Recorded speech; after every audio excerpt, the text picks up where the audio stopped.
How's everyone doing? My name is Minar Khan. Welcome back to the Set Podcast Sports Entertainment Technology Show. Today we're with our co-host Miles, Sloppy Joey. How we doing? Doing well. Bright and early. Yes. Snows are falling. You ready for that blizzard this Saturday? I heard about the blizzard. I'm not entirely sure. I heard anywhere from 6 to 12 inches. Is that right? Yeah. So it's supposed to be disastrous as usual. From what I've heard, there's a time range of it starting at 3 in the morning all the way up until 8 in the morning on Saturday and ending at 3 p.m. and going as late as 8 p.m. So typical Ohio forecast until the day comes. Last weekend, I don't even feel like we got more than 3 inches last weekend. People were freaking out. It wasn't that terrible though. And it was actually just on the ground. It wasn't that bad, but I was driving home from work at 7 o'clock, and it's like no one touched the roads at all. And I don't drive a Jeep anymore, so it was a little bit more intimidating driving in it. But it seems like everyone forgets how to drive in the snow. Yeah, we live on a back street, so we were low priority. Ours didn't get plowed until 2 days after the storm. Yeah. So it's all main roads and freeways, and it kind of goes. Even the main roads. I'm not even gonna lie. The main roads, when I was driving on the main roads, it was not clear because I left at I think I said 7. I think I left at 5:30 ish, and it was just a mess. Everything was a mess. Well, I don't work for ODOT, but it's almost been my experience that if it is a consistent storm, meaning what's up, Andre? Andre 3000.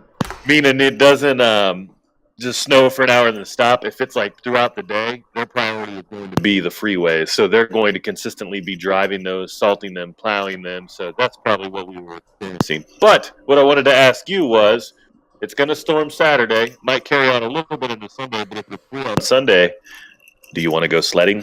Sledding. Man, wow. I'll talk about the greatest sledding. I know some secret places. So Saturday or Sunday is going to be Championship Sunday in the NFL. I mean, what time were you thinking about going sledding? I don't know. Noonish or after? I might have to take you up on the offer. I mean, do you have a bunch of sleds? You have a bunch of kids. I hope you have a bunch of sleds. We have about 3 sleds. We might get one more, but I went with Walker and his kids last week, and we kind of told them they need to step it up a notch because they took us to a pretty puny hill. But we made it work. But little ramps and stuff. Right. We like to risk our lives. Right. So this is kind of new. What do you think of this whole new setup? We're in 2 different locations. We finally figured out how to do that. We finally got our faces involved on it. It's pretty good. We don't have all the audio and everything worked out yet. This is just a dry run, test run. But what do you think overall? I'm happy to be back up and actually doing something that's always been our Achilles heel, if you will, right. is consistency. And I feel like if we don't overcomplicate it, and we've had many of these discussions off air. What's up, Andre? I feel like if we could just get the consistent ball rolling, meaning something regular, some sort of a platform that is reliable, be it this is seeming like it's going really good. It seemed to be the easiest to set up out of everything. And I feel like we can build from here, meaning better audio, better lighting. My lighting's not the best. Yours is killing mine right now. I'll probably open a window or open a curtain. I mean, mine is still not that great, but... But, you get it. It can be. It can be much better. Content, yes, but I think, it's you can't be scared. You kind of just got to jump in and start and go from there. And then it could turn into something magical. Yeah.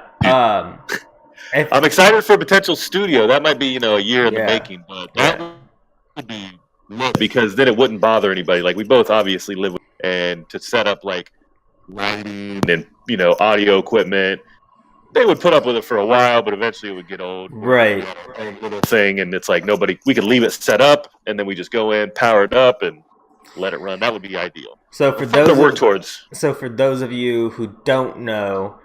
We are also live streaming this on twitch.tv. It's twitch.tv/MinarKhan if you're watching the recording and want to go back to watching it live. So in all my, like, however long we've been doing this podcast, I didn't think we were going to start doing it live anytime this quickly, at least. Because all I was worried about is just getting the recording, just doing it and getting it done. But, like, here we are doing it live, and then I'm gonna post it later on YouTube or whatever. I think it brings a whole new, aspect to the game of podcasting. Because as the viewers grow, being able to use the people in the chat to bring up conversations or let them have their input in the conversations. I'm pretty sure there's 3 people watching right now, so if you have anything to say, you can go ahead and drop it in the chat. We can talk about it on the show. No worries. Here's my thought process behind that. Probably been trying to get this ball rolling for about a year with little to no success. Maybe a little more than a year. Like, when did we start? It was that big snowstorm last year, I do believe, was our first real. We started we started talking about it in the summer of 2017. Yep. So my point being, like, I think the live is the way to go because we were pepping ourselves up saying, let's record content, let's edit it, let's make it, like, stellar, like, flawless. But if we get over the fear of making mistakes and looking like fools, then we can just go for it, and that'll give us the content we need, and then we can build from there. Like a lot of other podcasters, they'll do a live, and then they'll chop up clips, and that's where you see all that crazy stuff available, like YouTube and whatnot. So I think that not worrying about having everything be perfect and having the recordings down, the audio picture or the video picture perfect, the audio crystal clear. I think just getting something up, going live, because you'll be able to have this content later after we it's also recording as long as live streaming. So it's perfect. So we've got the live element. It's forcing us to be engaging and actually come up with content, right, and just do it, for lack of a better term, as opposed to, this time ain't good, this week's not good, I don't have, a script. It's like, well, let's just roll with it then, because then at least we can, use moments like this to work out kinks and get comfortable and figure it out. Right. All right. So you want to hop into the first topic of the day, the only topic that I've truly thought about. It's up to you. You want to get into it? Since I don't have anything. Can you hear me? I can hear you, but it goes into robot a lot. I muted because I was yelling at my kids. Yeah. So I want you to go ahead and go into yours because, like I said, I've got nothing, and then we'll just kind of piggyback off that. All right. So we'll start with the sports section of it. I really have maybe one, kind of two topics into it. So Kyrie Irving played on the Cleveland Cavaliers. He helped the Cavs win a championship, obviously. So last year, in the summer of last year, he requested a trade. Son of a bitch! He requested a trade because he felt like he didn't get enough credit. He felt like LeBron James, arguably the best basketball player of all time, got too much credit, outshined him, whatever. He needed his own team. That's what he thought. He went to the Boston Celtics. So the Boston Celtics is a group of a lot of young talent, a lot of high draft picks. They're really good, young talent. Last year, they went to the Game 7 of the Eastern Conference Finals against LeBron James without Kyrie Irving because he was injured. They ended up losing, but they still went to the distance with LeBron James. This year, there's a lot of expectations for that team, but Kyrie Irving and the whole team aren't living up to it. Last night, they got a good win against the Toronto Raptors, but overall, they're not living up to it. There's some dysfunction within the team. Kyrie is starting to speak to the media the way that LeBron James used to speak to the media of the young players in Cleveland. Kyrie is starting to say things like, they're too young, they don't know what it's like to win a championship, they're not mature enough, blah, blah, blah, all of this stuff, right? So last night, This is something that all Cleveland fans, it should just crush them a little bit inside, make them angry or something. This is what Kyrie Irving said to the media after his victory against the Toronto Raptors. Let's go to the audio. I can bring up the audio. Like that's not even a problem. I want to see this on the fly. On the fly. So let me pull up the audio here. Eventually, it'll be smooth like butter. We'll do this in pre-production. We'll have it ready to go on a button. Just boop. Yeah. Let's see. Kyrie Irving. All right. Are you ready for this? I don't think you're ready for this. Here we go. I'll tell you one thing, and obviously this is something that it was a big deal for me because I had to call Bron, and tell him, like, I apologize for being that young player that wanted to everything at his fingertips, and I wanted everything to be at, my threshold. I wanted to be the guy that led us to championship. I wanted to be the leader. I wanted to be all that, and the responsibility of being the best player in the world and leading a team is something that's not meant for many people. And Brown was one of those guys that came to Cleveland and tried to really show us what it's like to win a championship. So that's about 33 seconds of the entire clip. Disrespectful. No. But just sitting there thinking, I was just like, man, he apologized for, the way he acted leaving and doing all that shit. Are you kidding me, man? Are you kidding me? That just gets you to think, if he had that mindset that he does in this very moment 2 years later, if he had that same mindset last year, 2 years ago, he would still be in Cleveland. And you know what? I honestly believe LeBron James would still be in Cleveland. Like, that is completely aggravating to me that they both should and could still be in Cleveland, but the fact that they're not because of an idiotic mistake that Kyrie Irving made, which he'll never admit that. At least, I don't think he'd admit it. I didn't even think he was going to admit that what he did was leaving because of that was a mistake. But he did that. I don't know if he's ever going to say leaving was a mistake. I want to get your thoughts quick on that, but I also want to add, Kyrie's a free agent this summer. LeBron is in contract with the Los Angeles Lakers for 3 more years. I mean, everyone loved the two together. Maybe Kyrie's going to go to LA, and that will really, really, really aggravate some Cavs fans, let me tell you. Even though I still support the Lakers because of LeBron James, I'm still a Cavaliers fan. I stayed up until 1 o'clock last night watching their game and post-game against Portland Trailblazers. But, man, seeing those two in LA, that would be something. Me? Yeah, I mean, what do you think? What do you think? He says that after he left, man, they could still be here. That changed the course of NBA history forever. I don't know if you can grasp that. LeBron would still be in Cleveland, Kyrie would still be in Cleveland, and they would still be fighting for NBA championships. That changes the grasp of NBA history. This is why I love our dynamic, and I think it'll work out so well. You're young-blooded and hungry and feisty, and me, quite frankly, like, I muted myself so don't let the uncontrollables bother me too much anymore. Yelling at my dog. Point, we went without a championship for so long, and I hold value in the championship that we did get and that we do have, just like I'm sure you do as well. And so I found the peace and happiness that we got one. It might just be one, but we got one. And as far as the potential for those two to be reunited, I support it. Even as a Cleveland fan, I support it because I'm a sports fan. Because I think that the dynamic of it would be amazing.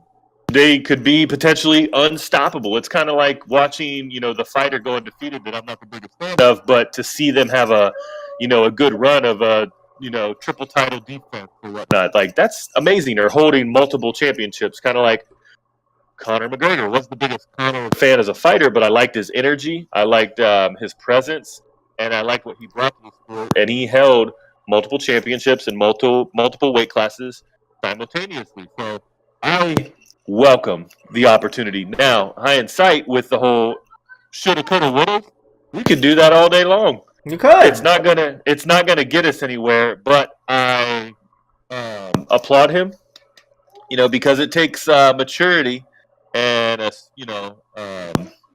takes a better man to realize when he made a bad decision. Something that wasn't true 2 years ago when he left. Exactly. So I really do think that he is growing and he can potentially be that leader that he wants to be. It's unfortunate that it had to go this way, but I think that life in general is going to play out. The decisions you make are what paves your path, if that makes sense. You know what I mean? Yeah, I'll tail off of what you said, but I'll kind of rebut what you said too. Oh! Here's the thing. I'm happy for LeBron James. I'm happy that he's on the Los Angeles Lakers. I'm happy that his family's okay. But I would love for him to have stayed in Cleveland. I mean, even if we didn't win another NBA championship, I would be ecstatic. Even with Kyrie Irving, I'd be ecstatic if he was still in Cleveland. Because you know why? Because I'm a sports fan. That's what I am at heart. If they both want to meet up in LA, that's great. I'll be rooting for the Los Angeles Lakers, but my Cavs come first. But I'm a sports fan. They were both on Cleveland. And with them both on Cleveland, they are contenders every single year. And that's something fun to watch. I'm a fan of the Cavs. I watched them when LeBron was there, his first era. LeBron left. I watched them suck for 4 years that he was gone. All 4 years. The only thing that got me to like the Cavs and keep watching the Cavs is when they drafted Kyrie Irving. But they still sucked. But watching him play was magical. Right? And then LeBron came back and we won a championship. And now they're all gone. But right now, watching this Cleveland Cavaliers team, I know this is the very first season post-LeBron. Which is the very first season post-LeBron. The last time, they didn't have the number 1 overall pick, Kyrie Irving. That made it interesting. So I know this is going to be the worst season. I know Kevin Love has been injured for the longest time. But, this is not fun basketball to watch. At least it's not. At the beginning of the year, they were fighting. They were in every game, even though they've been losing. Even halfway through the season of what they've played so far.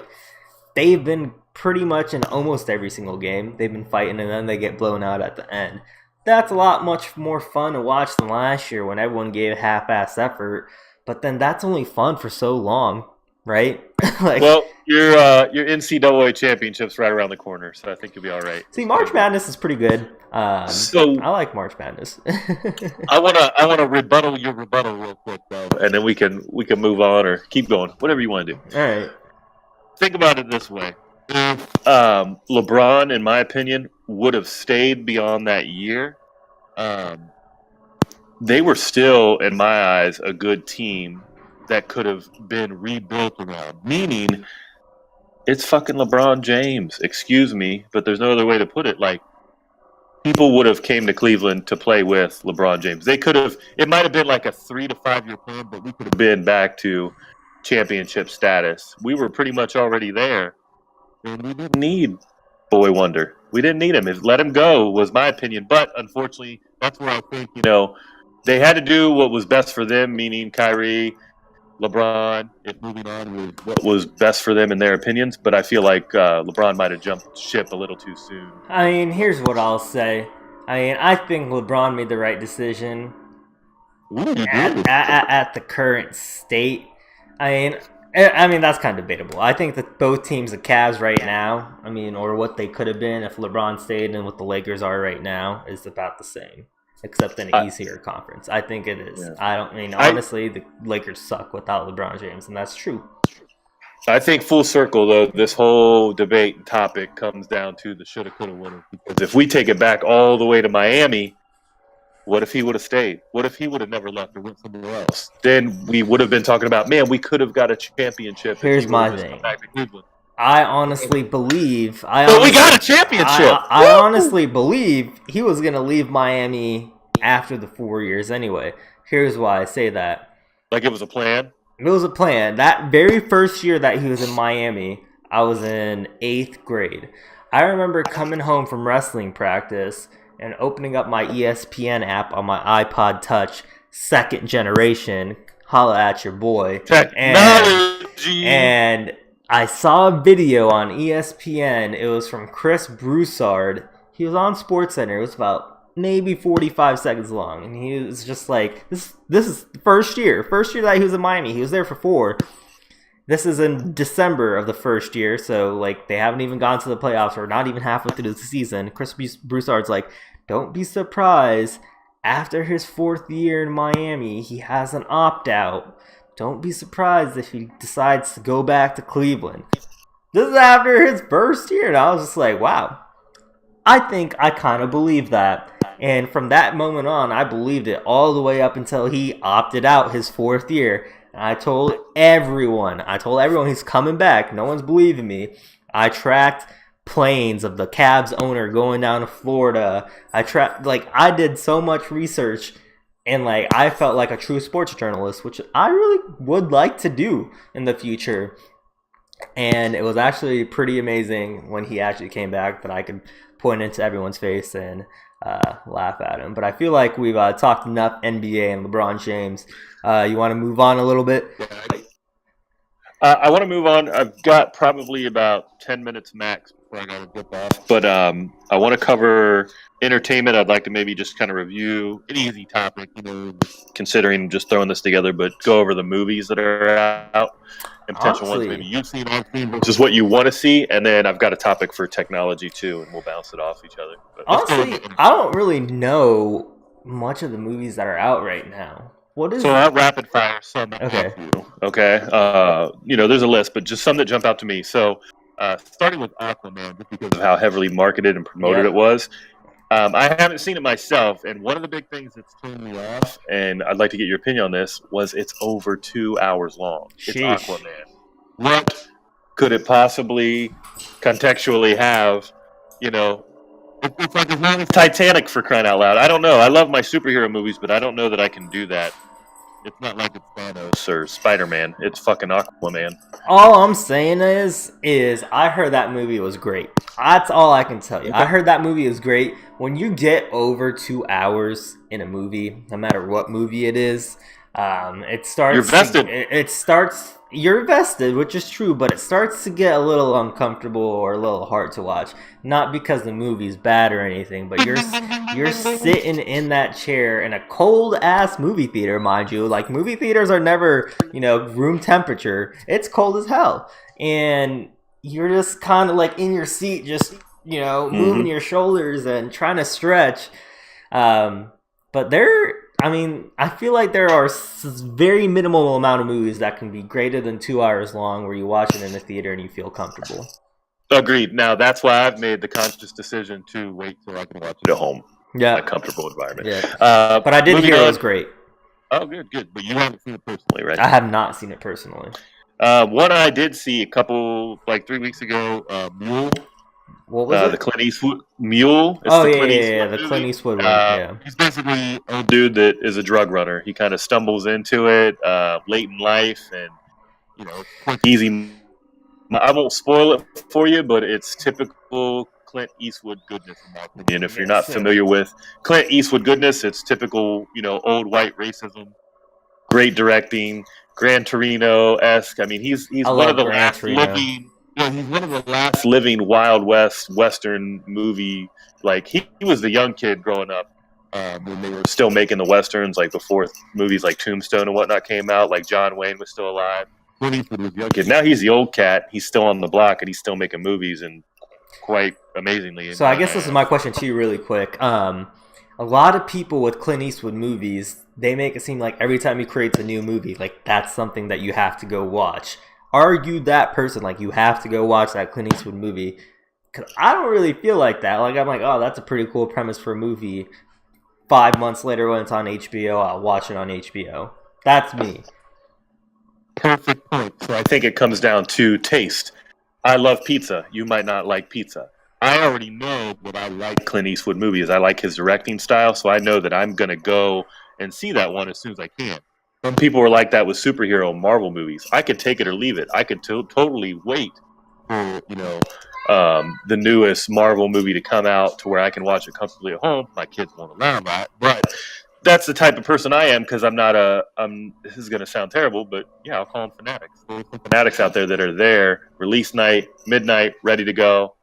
I'll watch it eventually. That's All kind of where right, I'm let's at. move on. Two other ones I want to mention. One, Vice. Are you familiar with that one at all? Slice. Vice. It's the Dick Cheney movie about Vice President Dick Cheney. So I think I've heard very, very minimal about it. So it's not a documentary. Movie. Yeah, it's not a documentary. It's more like based on a true story type of movie. So I'm sure there's a lot of fabrication and inflated in there, but it looks cool. I always like when I can, put reality with some fiction and kind of come up with my own opinions, if you will. The other big one. Are you a Kevin Hart fan? I like Kevin Hart. Yeah. You're a Breaking Bad fan? What'd you say? Breaking Bad? Yeah. Yes. Okay, so the upside, that's that Kevin Hart and oh man, people are gonna kill me. What's the guy from Breaking Bad? Jesse and No. Walter White. Thank you. Well, I forget his real name, but they're basically Bryan Cranston. They're in a movie together, and it's typical, Kevin Hart goodness. If you can stand it, I can take him in doses. But I think with Bryan being in this movie, it'll be a little bit different, and it'll have a little more context than just like typical comedy. It's almost like a comedic drama, if that's a category. Right. But basically, he's a quadriplegic, and Kevin is basically there to be a caretaker, and obviously he's entertaining, and they end up, you can tell through the trailer, connecting. So I can tell I'm making you yawn. But I have a quick question. Is that your last movie before we move on to technology? Yes, ma'am. Okay. So good, nice. I have one really quick thing for entertainment. Do you watch Game of Thrones at all? Have you watched Game of Thrones at all? Okay, so we talked about this briefly when I was getting mad about you sharing your DirecTV login. I tried it. I tried it yesterday, and it should be working now. So if you want to try that later. Good. I appreciate that. But you told me you were going to be catching up on the Game of Thrones, so you're ready to go come April 14th. Right? So do you watch it? Have you watched it? So here's my madness, and you're probably going to think I'm a crazy man.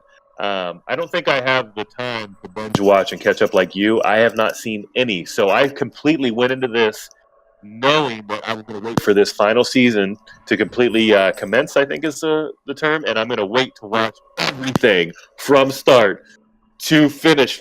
What do you think? So here's the thing. So basically, I've been kind of doing that the last couple of days. Like, I've only been watching it for maybe 3 or 4 days. I didn't watch any of them at all yesterday. So basically how it went, my dogs are going crazy right now. So basically how it went is there's 7 seasons currently, 10 episodes each season. Average episode length is about 50 to an hour, average. And so far I'm on season 4, episode 2 or 3, something like that. And it was a grind to get to that point in only 3 or 4 days. But it was pretty nice to watch. Pretty good. Very entertaining storyline. Lots of titties, right? Lots of titties and butts and some dicks in there too, which is a little sloppy. We call those sloppy. A little sloppy. But it's crazy, and I feel like I can definitely catch up by April. And I'm really looking forward to where from season 4 to the end of season 7 they take the story to the last season in April. But my thing about the topic I want to bring up is the last season starts on April 14th. I'm assuming it's going to be 10 episodes again, but it's the last season of the series. Each episode is supposed to be 90 minutes long.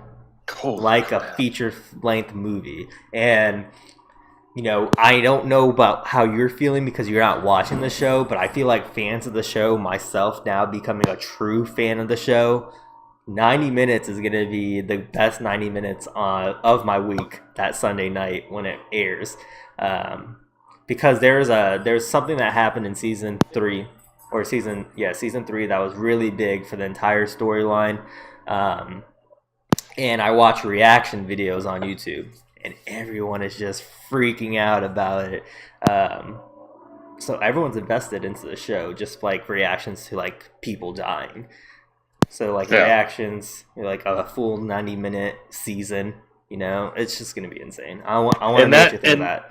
well, and that sounds to me honestly like just from the feedback I've gotten. Like, mind you, I've never seen an episode from fans. It seems like they are giving you guys great content as far as like entertainment. It's like, okay, yeah, they got these long episodes, but they're quality from start to finish. The production value alone, like I've read articles, seen stuff where it's like they're going, overseas to get that natural lay of the land, if you will.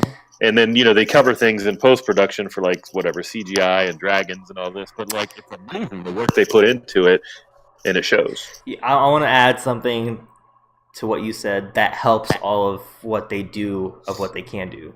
From season 1 to now, their budget has definitely gone up. HBO's definitely boosted their budget because they made so much money for HBO. But that's all I wanted to cover extra on entertainment.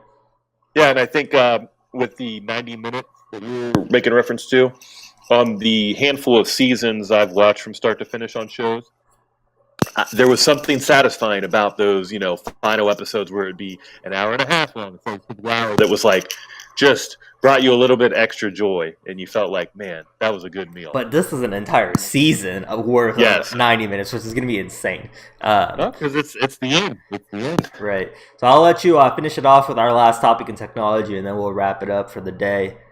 Yeah. So this is kind of unique to us, but there's we huck phones for a living. Let's not pull any punches. That's pretty much what we do. So we're kind of at a unique standpoint in the year, and this typically happens where between the two big players, Android and Apple, there's nothing coming out right now. Nothing. Apple had released theirs in the fall. Yeah, a couple months for Samsung. Yeah, we're between Galaxy right now, and then Note will be even later on. LG, I don't know of anything. I don't know of anything coming out for the next 2 or 3 months, basically. And usually you can count on a phone coming out every 6 months or so. Right. So the point I'm trying to make is I just recently switched over to my main phone as the X, which came out over probably about a year and a half ago. And I love it. And we put a lot into these devices. My question for you is, do we put too much into these devices? And the reason I bring that up is because you might be a little too young for this, but you remember the DVD, VCR, TV combos that came out? Yes. It's like, we're all in love with those at first until something broke on them, then your whole entertainment console went down. Whereas if you had a separate DVD player, separate TV, it's like you could manage that depending on what went out. I was talking to a guy the other day, old timer, and I'm heading into old timer status. It's like he still has a navigation unit because he'll go into parts of the world where he doesn't have good, cell reception. So it's like he downloads his Garmin maps, so he always has them. I used to carry a digital camera. I used to wear a regular watch. I used to have a navigation system. Do you think it's risky to put so much into these devices? Do you think we should have some plan Bs, if you will, or some backups? I think this is a very debatable topic. I'm going to ask you a couple quick questions. Just answer it really fast. In 2001, how much did you use a computer? Maybe 25%. Did you own a computer in 2001? Yes. What were you doing in 2001? School. Okay. So, high school. Right. But like when you used the computer, what were you doing on the computer? It would be schoolwork, like documents, something related for school. I never really got on my computer for it. Right. So my whole thing about this is, like, the internet has grown into something more of a necessity than a need, right? That's what it's grown into, and it has. Like banks, everything is internet. You can still go to a bank and do everything that you do on the internet, but it's way more convenient to do it on the internet. And you can do it 24/7 on the internet, as opposed to banks only being open 9 to 5. My whole thing about that too is 10, 15 years ago, everyone had a computer, everyone had a laptop, or one or the other, so everyone's using some sort of PC or Mac to do their stuff. And no one usually, for the most part back then, nobody usually sat in front of it too often. They went, got their work done, and then they hopped off. But like more as of late, I want to say 10 years ago is pretty recent, is when it really started. Social media, keeping up with your family, more news, like everything on the computer is now on your phone, and you get all that information. My girlfriend tells me I use my phone too much, and I know that's true because on your iPhone, if you have an iPhone and you're on one of the newer versions, if you go to your settings, there's a setting called screen time, and it tells you your screen time that you use today. And if you click on all devices, it'll tell you your screen time for the last 7 days. So where is it? Under settings? It's under settings, and it's like right in the middle. It's right under do not disturb. So let me look at mine. So the last 7 days of usage on my cell phone, I've used about 9 hours and 10 minutes per day, average, which is down 22% from the week before. And it even gives you a breakdown of what you do the most on your computer. Hey, dog, we're not doing that. So the most app that I use on my phone, which it's kind of skewed because every night that I go to bed, I just leave a YouTube video playing with the podcast, is YouTube. And it says I use it 22 hours last week. But It's skewed. I leave it on every night. But what's not skewed is my other app usage. Like I'm on Twitter 8 hours and 30 minutes last 7 days. That's a lot of time to be on Twitter. But what am I doing when I'm on Twitter is my real question. My real question is, what do I do on there? Well, what I do on there is get the news. And a lot of my news is sports and politics. Just kind of want to know what's up, what's going on, any breaking news, anything. And then Twitter is also a funny place. Sometimes there's funny stuff on there, catch up with people's doing. But then after that, my next most used app was Messages, which is text messages. I used that for 4.5 hours, the entire 7 days. And then I'm just surfing the web on Safari for 3.5 hours. I used Snapchat for 3 hours last week. And then Facebook for almost 3 hours. And then Reddit for almost 3 hours. Well, this is interesting. I didn't know this was on here, so we're going to look at mine too real quick. But one thing I do want to say, the conclusion I came to was at first I thought, well, maybe I should have these devices go. And then I was like, no, I am so much more productive with things being unified and utilizing apps and websites more as opposing to, actual destinations like the bank you used as an example. Because when you go in there anymore, it's not even a person. If you like interacting with people, that's even gone. It's like a kiosk it's inside like the bank. One, maybe two people standing there, but everything else is a kiosk. and quite frankly, this is why you and I privately have had conversations where we got to figure something out too, because it won't be long before you go into a phone store and it's a kiosk to pay, a kiosk to drop your phone off and get a phone. Like it won't be a person. I mean, this is kind of what the thing of like what some people, with me being in the business for at least a little over 2 years, you've been in it for like 3 or 4 years. Some of the upper management I've talked to, they're like, you have a job, because everyone can do this online. But like, you have a job because you can upsell stuff to people. You can be a salesperson. You can sell accessories. You can sell this. You can sell device protection. That's not something that a computer can do, really.